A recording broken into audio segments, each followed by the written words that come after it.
요한복음 12장 1절에서 11절에 있는 말씀입니다. 요한복음 12장 1절에서 11절에 있는 말씀, 오늘 우리에게 주시는 하나님의 말씀, 우리 함께 한 목소리로 받들어 읽겠습니다. 6월절 엿새 전에 예수께서 베다니에 이르시니 이곳은 예수께서 죽은 자 가운데서 살리신 나사로가 있는 곳이라.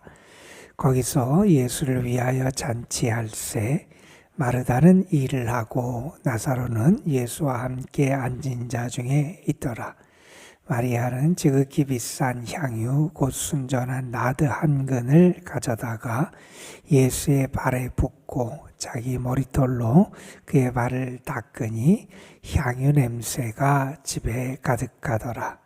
제자 중 하나로서 예수를 잡아줄 가룟 유다가 말하되 이 향유를 어찌하여 300데나리온에 팔아 가난한 자들에게 주지 아니하였느냐 하니, 이렇게 말함은 가난한 자들을 생각함이 아니요 그는 도둑이라. 돈깨를 맞고 거기 넣는 것을 훔쳐가미러라. 예수께서 이르시되 그를 가만히 두어 나의 장래할 날을 위하여 그것을 간직하게 하라.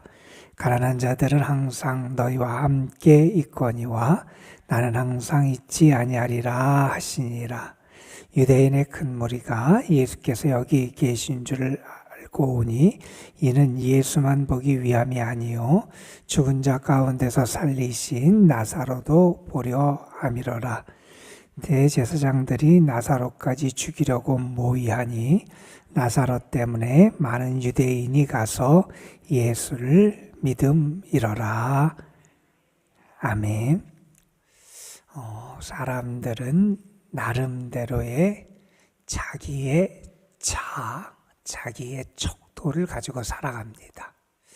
어떤 사람은 30cm 자 같은 그런 자의 기준을 가지고 살아가는 사람도 있고, 어떤 사람은 1m짜리 그 줄자 같은 자를 가지고 살아가는 사람도 있고, 어떤 사람은 아마 더 긴 자를 가지고 살아가는 사람도 있을 겁니다. 자기 나름의 자를 가지고 세상을 이렇게 잽니다.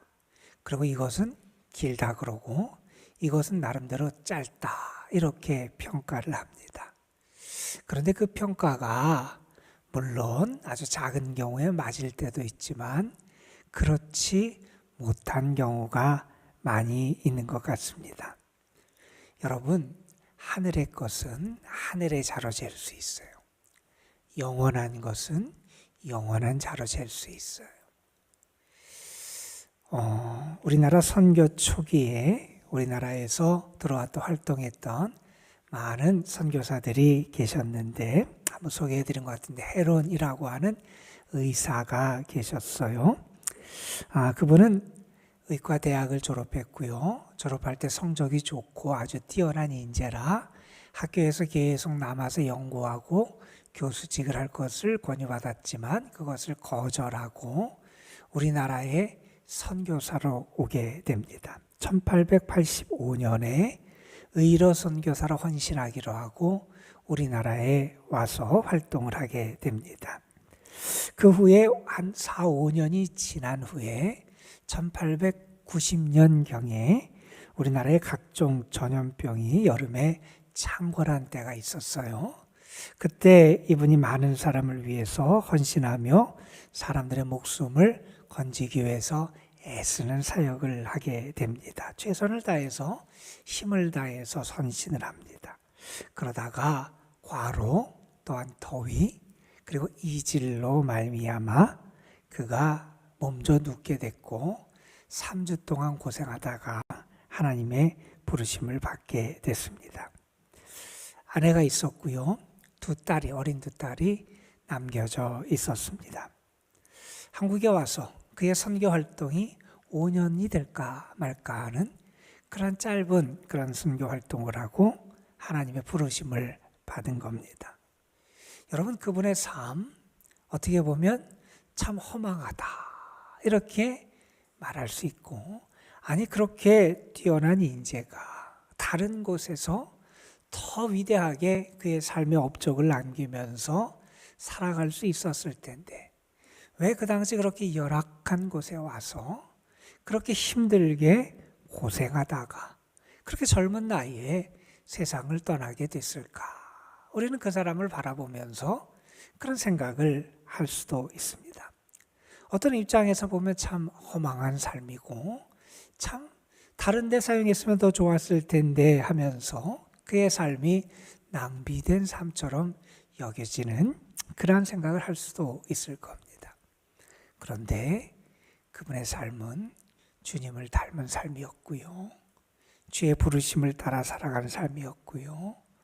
하나님께서 분명히 귀하게 여기시는 그런 삶을 살아간 줄로 우리는 믿지 않아요. 여러분, 오늘 말씀에 보면 한 여인이 예수께 나와 향유를 붓고, 그래서 그것이 오늘 이야기의 어떤 주제가 되는 그런 말씀을 우리가 읽었습니다. 6월절 엿새 전, 그러니까 6월절 때 예수님께서 양 잡는 날 요한복음에 의하면 십자가에 달려 돌아가시는, 이제 예수님이 돌아가실 날이 얼마 남지 않은 그 6월절을 앞두고 예수님께서 다시 베다니에 있는 예루살렘에서 한 2-3km 떨어진 동네 베다니에 있는 나사로의 집을 방문하시잖아요. 그곳에서 예수님을 맞이하는 잔치 식탁이 열려지게 됐을 때 그 동생 마리아가, 나사로의 동생 마리아가 아주 비싼 향유를 가져와서 예수님의 발에 붓습니다. 그리고 자기의 머리털로 그것을 닦습니다. 그리고 향유 냄새가 온 집에 진동을 하게 됩니다.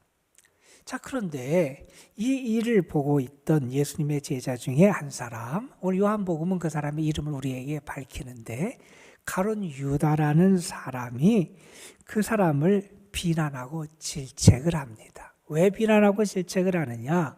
아니, 이 향유는, 이 순전한 나드, 이것은 그 향유 한 병이 300데나리온의 값이 넘는 그러한 향유인데 그것을 팔아서 가난한 자들에게 나누어 주면 많은 사람이 혜택을 볼 텐데 왜 이렇게 이것을 허비하고 낭비하느냐, 이렇게 그를 질책하고 비난하는 그러한 모습을 우리에게 보여줍니다.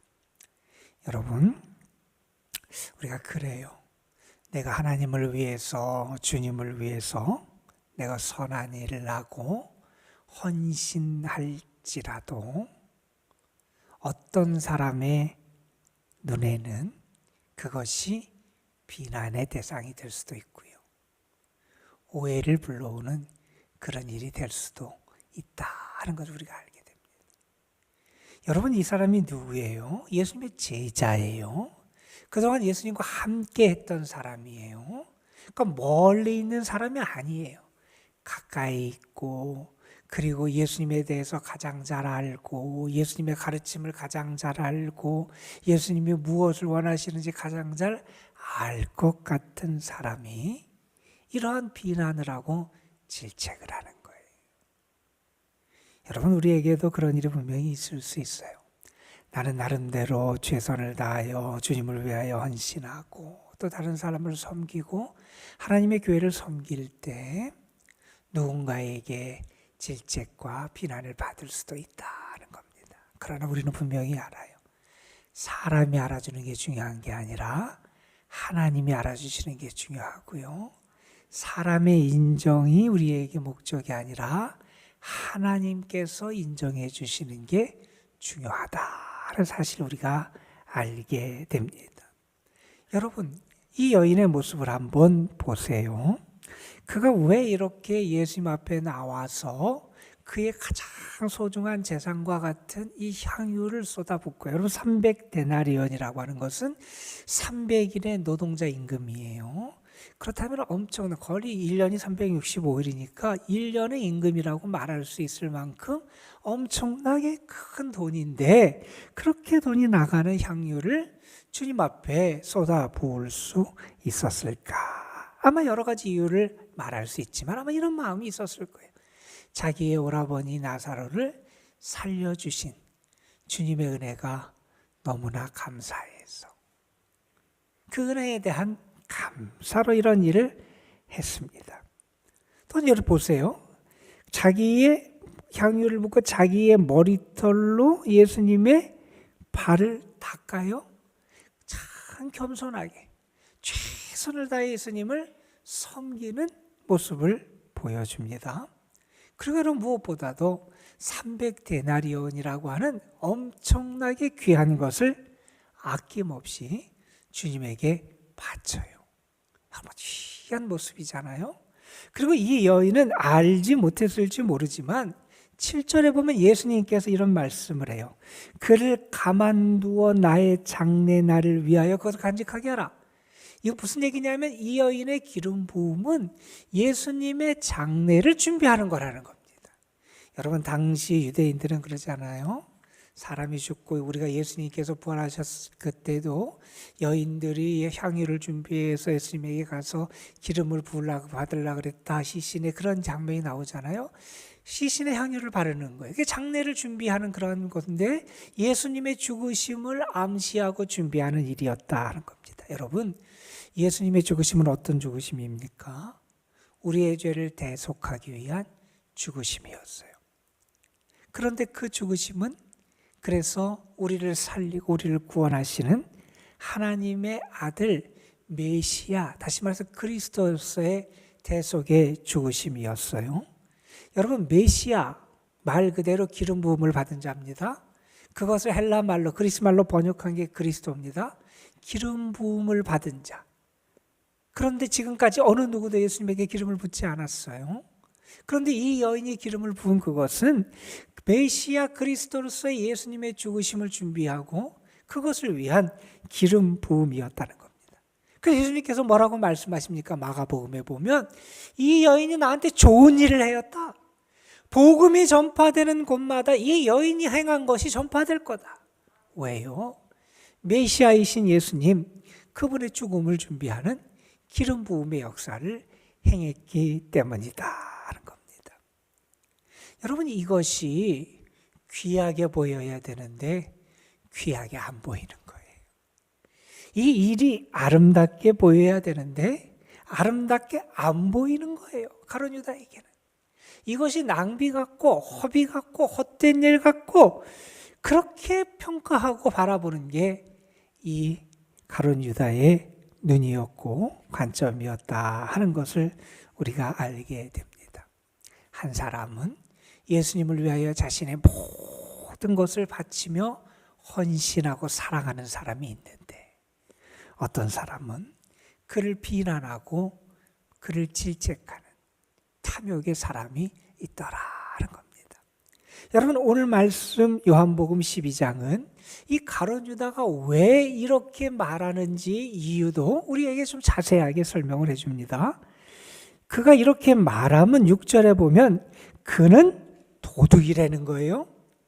그가 돈꾀를 맡아서 훔쳐가면 거기에 그것을 가난한 자들을 위해서 이렇게 300데나리온을 내놓으면 그 돈꾀에서 그가 이것을 훔쳐가려고 그런 마음을 품었기 때문에 그가 이렇게 말하는 거라는 겁니다. 그래서 이 가룟 유다에 대해서 그 성경은 이렇게 그를 평가합니다. 그는 사실은 주님을 위하는 것처럼 주님의 길을 아는 것처럼 말하고 하지만 위선적인 신앙인이다 하는 겁니다.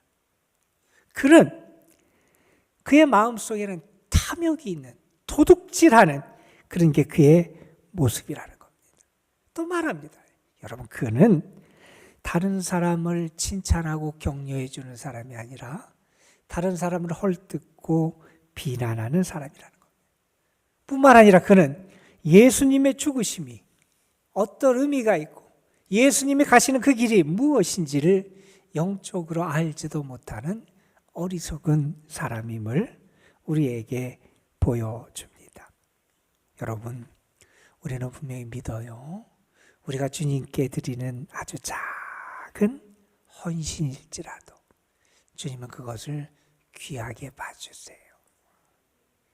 여러분, 이 세상에서 우리가 주님을 위해 살아가는 것 세상적인 관점에서 보면 어리석어 보일 때 있을 거예요. 왜 그렇게 낭비하냐고 말할 사람도 있을 거예요.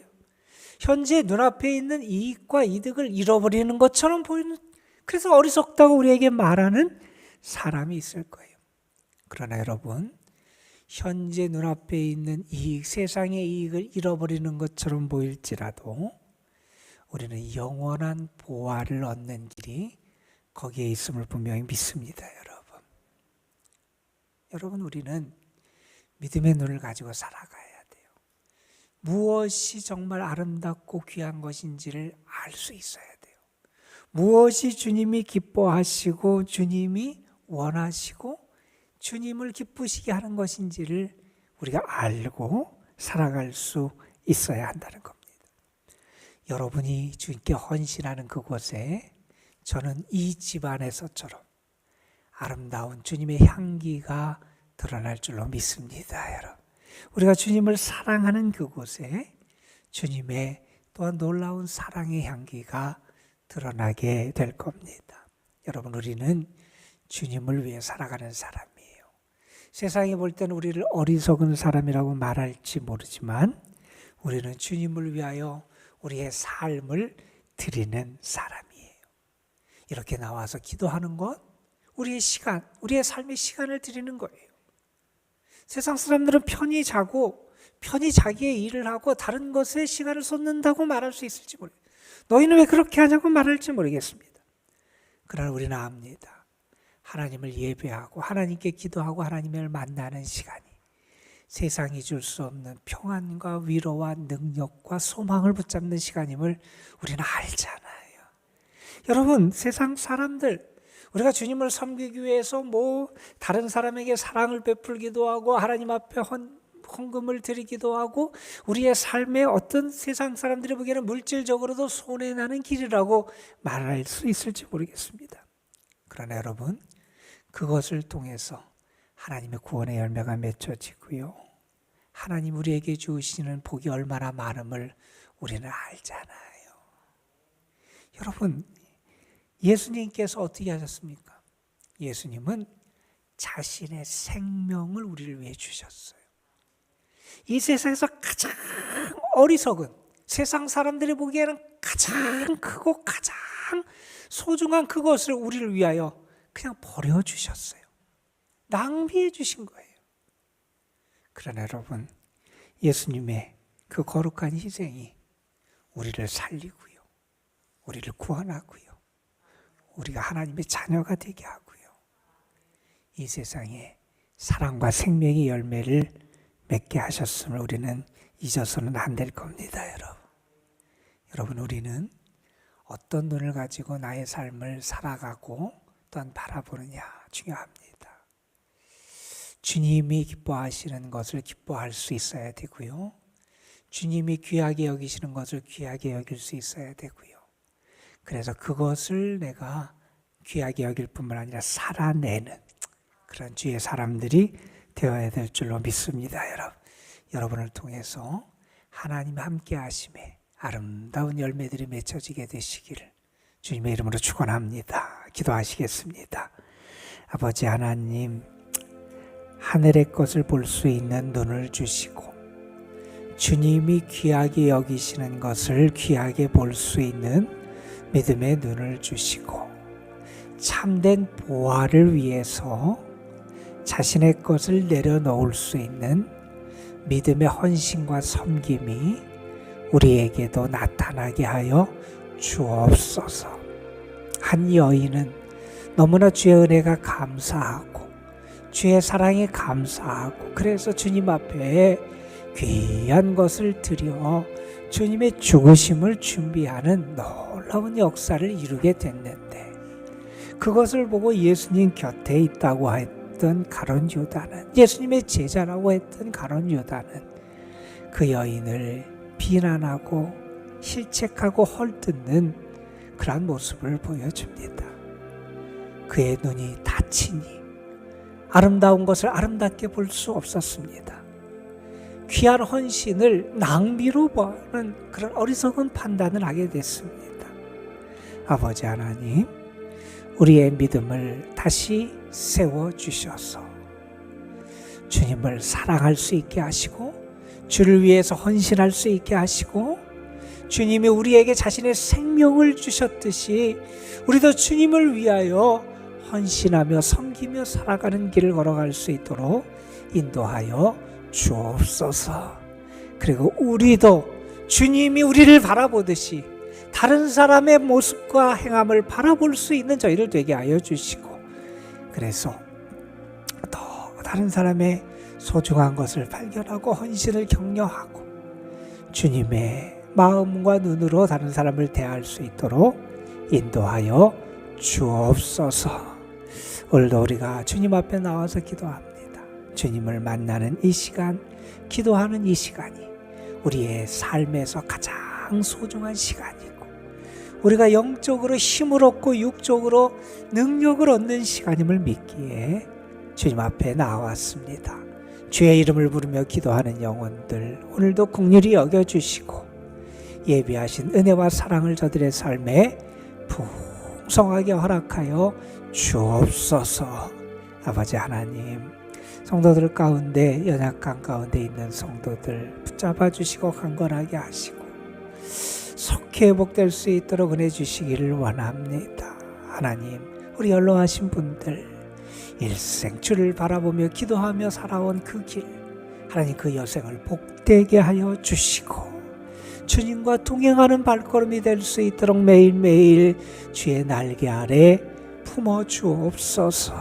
아버지 하나님, 이런저런 힘든 문제로 안타까워하고 아파하는 영혼들이 있다면 저들을 위로하시고 돌봐주시고 힘을 주시고 하나님께서 저들에게 주님이 함께 하시는 은혜의 증거와 축복을 나타내 주셔서 주님 안에서 잘 치유받는 역사가 인도하여 주옵소서. 우리 가정도 하나님께 올려드리고 우리가 수고하며 애쓰는 모든 일도 하나님 앞에 올려드립니다. 주님 도우셔서 주님의 은혜로 기뻐하며 감사할 수 있는 그런 하루가 되게 하여 주옵소서. 주께서 이 시간도 우리의 기도 가운데 친히 성령으로 역사하시고 도우실 줄 믿사옵고 우리 구주 예수 그리스도의 이름으로 기도드리옵나이다. 아멘.